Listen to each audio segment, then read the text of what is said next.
sol diu ve o agam gen thei na i to ui tua i tho na ho hi khu nung nga i chan diu to ka ngai tu ting sim kham a hi po sim le ya gen thei la ho tho in mau zong leo hen o agam lei si ho sat na ho nei lo hi zong leng lo pi ta pa da pa kai bang ngai te gim nei thu ho khel la so na la sa lo pia len di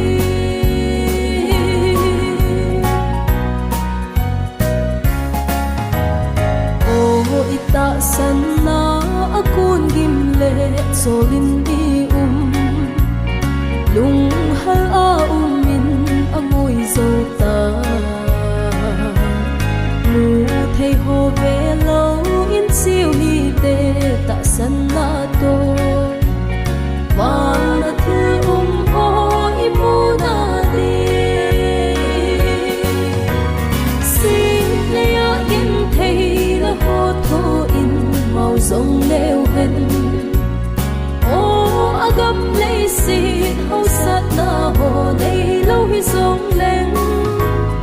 lo pi ta pa da pa kai bang ngai te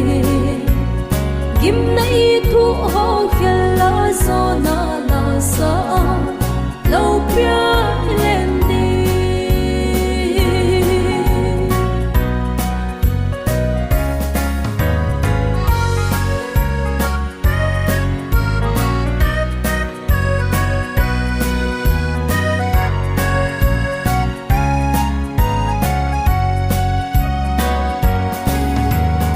gen thei ha sat na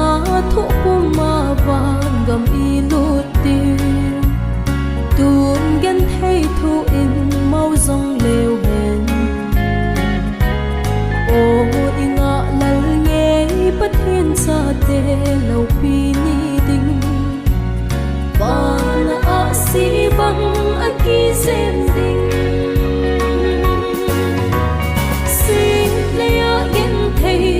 ho tho in mau zong leo hen o agam lei si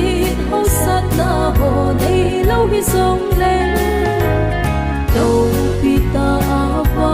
da pa kai bang ngai te gim nei thu ho khel la so na la sa lo pia len di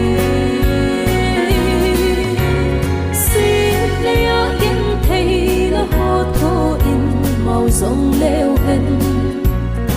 o agam lei si ho sat na ho nei lo hi zong leng lo pi ta pa da pa kai bang ngai te